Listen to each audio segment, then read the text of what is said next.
And there you go. Good morning, Jonah Marie Estacio. Magandang umaga.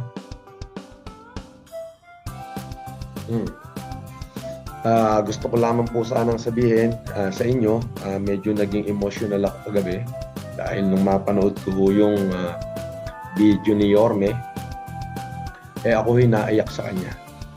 Ramdam ko hindi ho ako naiyak dahil ako ay nabahala sa aking mga kalaban, hindi ho. Alam ko ho kung sino ako, alam ko kung hanggang saan ang kapasidad ko.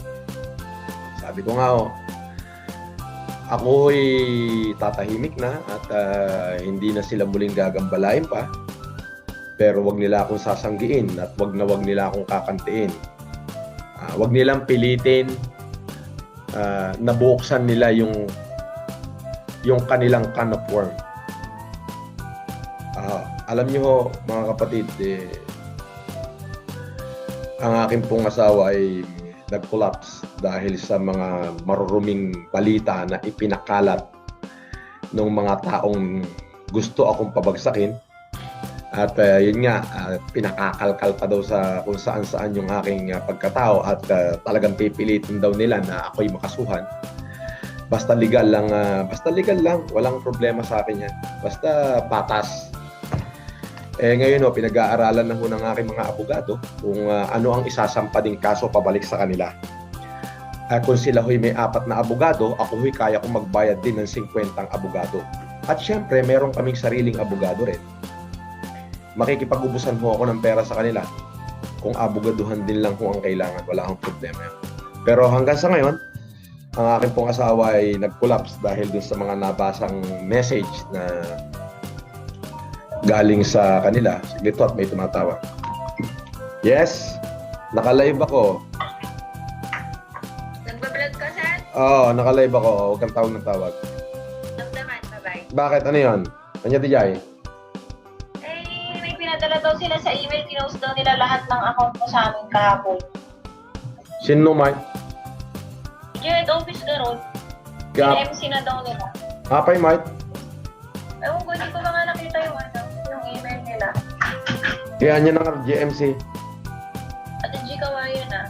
Alaim na kamano or kaya SPA kasi dyan. Mga na-defense? Sarok i-defense kay Krinos na gano'n. In-email na lang. Tatawagan ka ni Kalman pero parang gaan na din yung text ko kayong ka. Ayan. Ayun na nga. At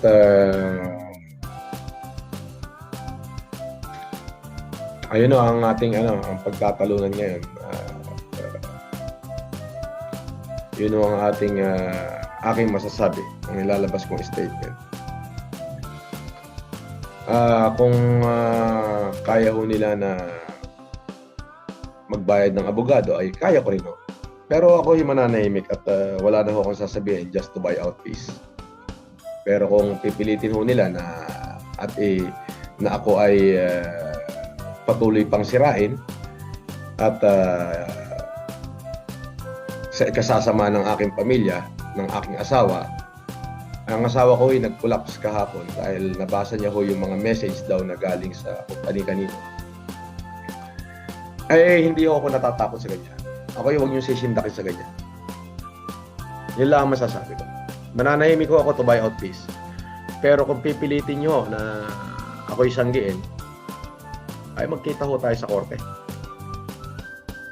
Siguraduhin niyo lang ho. Magkikita ho tayo sa korte. Hanggang sa kaduluduluhan ho, hanggang sa Korte Suprema. Kung kinakailangan magkabuklatan tayo, ipagbuklatan ho ako. Wala akong problema. Pero ako po, mananahimik na lang muna dahil sa yung asawa ko po'y bumagsak. Nag-collapse po doon sa may nag-forward po sa kanya ng mga message, forwarded message galing sa mga taong aking nasaktan o mga taong tinamaan sa aking video. Hindi sinaktan kasi hindi ko naman ho sinasadya sapagkat ako lang ay nagpa-vlog.